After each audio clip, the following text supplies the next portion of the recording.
بیا یو ګلالۍ ماشوم مړه شوه بیا په یو کور کې یو ګلاب ورژېد په دې سیټ چې سره دا کم تصویر ښکاري دا بیا یو خنزیر را پاسېدلی دی د 4-5 کالو ماشومه دې د نسړي بچي له نشته دې د خنزیر بچي له د 3-4 کالو ماشومه نشته خو خپل حوس پوره کړي او د هغې نه بعد یې مړه کړي او په یو ګنو کې ورغوزار کړي او بیا څو ورځې بعد خپله مور خبر چې زما لور خو ما خپلو میوې له لېږلو چې میوه راوړي او د مړه راله. السلام علیکم ورحمت الله وبرکاتو. ټولو ملګرو ته سلامونه. امید لرم چې ښه به بیا یو ویډیو د ملګرو د یو ظلم خلاف په دې سیټ سره د ګلالۍ ماشوم ښکاري. تاسو به کتلي یقینا ډېر سوشل ورکرانو د دې غریبې اواز چوت کو خو راته ښکاري چې دومره وایرل نه شو څنګه چې د هغه نوخار سره خواته چې کومه یو ماشوم وه حزنوره د هغې په شان وایرل کول دا په کار وکړه. تر کومې پورې به دا ظلم روان وي د دې غریبانانو د ماشومانو سره او خاص کر د جینکو سره. څه خو حیران شي سړی حیران لکه دا پوسټ چې ته کله وګورې که نه کله په ملګري د یو بل سره خبرې کوي چې یاره په 400 کې یا وغیره په دې خواوشا کې لکه داسې چلو شو د 15 کالو د 4 کالو د جینۍ سره جنسي تشدد وکړو د هغې نه بعد یې مړه کړه. قسم په رب که دا جینۍ مري دا په دغه جنسي تشدد کې مړه کړي. دومره هغه د بد خنزیر زوی دومره هغه بد خنزیري دومره په هغه باندې شیطان زوروري چې په دغه د جنسي تشدد کې مړه کړي. کومه چې ماشومه جینۍ د کور نه ایله ځان راوځي چې ته په دوکان کې بس اخلي وغیره او دا درینده دغه د نه سړي بچی به راولېږي دغه د نه سړي بچی چې کوم دی په ده شیطان دومره غالب شي دومره زورور شي. او زما چې څومره خیال دی دا خلک به یو ورځ راپاسي دا کس چې دی به بیا پولیسو له به نه ورکوي نه به هغه عدالت ته پرېږدي چې ورګه عدالت په فیصله سناوي او دی به جیل کې دال خوري ښه د مزې. د داسې کس انجام څه دی چې ده کله دا چل وکړو بس ښکلی یو مشین د سره یو 30 ګولۍ چې پکې کم یو دا دې په یو ځای باندې وباسي د دله یا د سره توری او په توره باندې د ده خپې لاسونه ردو بدل کټ کړي ښی لاس او ګس خپه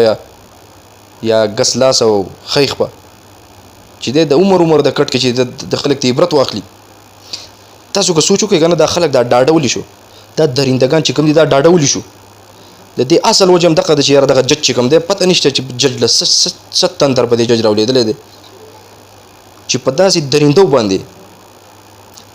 درندو باندې ته پانسي نه خېجې ته پې د مرګ سزا نه خېجې به خامخا زیاتېږي. هغه د خنزیر زامنو خو خون اخیستی دی د خنزیرانو خو خون اخیستی دی د څه چې خون اخیستی دی دا پروا نه وي.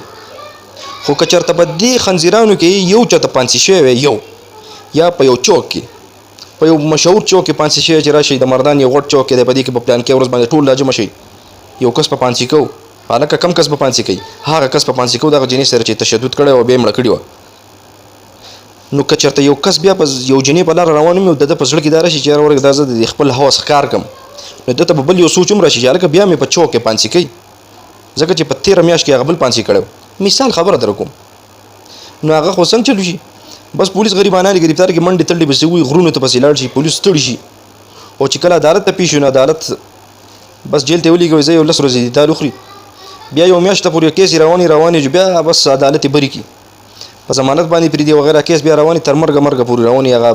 د کومه جینۍ چې مړې نو د هغې چې زما چېرته هغه ژوندی وي نو د هغې به پکې چې د بچي شوي خو دا کیس به بیا د هغې د عمر په لحاظ باندې دا کیس دومره رواني. نو دغه عدالت ته زموږ خواست دی پولیسو ته نه دغه عدالت ته زموږ خواست دی د چا په لاس کې چې دا اختیار دی د چا په لاس کې چې دا طاقت شته چې دی یو مجرم د پانسي تختې ته رسولی شي نو مهرباني وکړه پلیز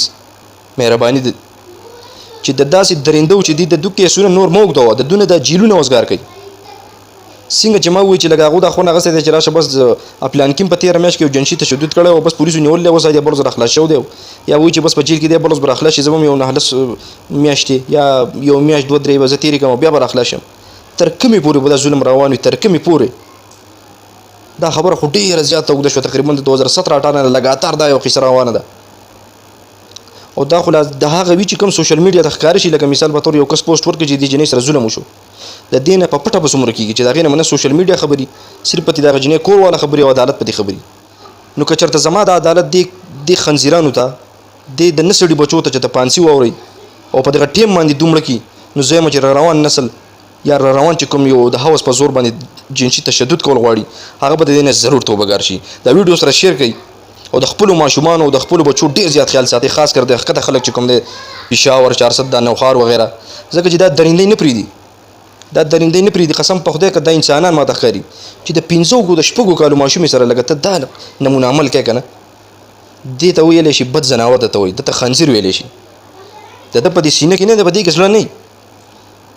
دومره سوچ دله پکار دی چې یاره دا خو د 4-5 کالو ماشومه ده او دا زه د خپل هوس ښکار کوم او بیا به دا مړه کوم او په کور کې به څه تېرېږي نو د ویډیو مقصد هم دا دی چې یاره د خپلو ماشومانو ډېر زیات خیال ساتئ که چېرته یو ماشوم په کور کې څوک نه وي نو که به داسې څه وایي چې یاره زه څه اخلم ځان نه مه یې پرېږدئ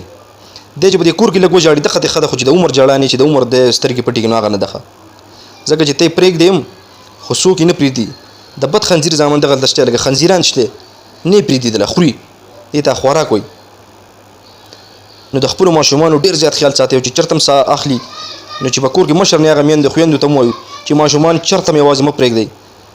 چېرته هم یوازې مه پرېږدئ ځکه چې دا ښکاریان چې ژوندي وي نو دا ماشومان قسم په رب که دا ماشومان ژوندي پاتې شي نه یې پرېږدي د 4-5 کالو ماشوم چې یو سړی نه پرېږدي نو ته سوچ وکړه که نه او دا 1 نه شو 2 نه شو 3 نه شو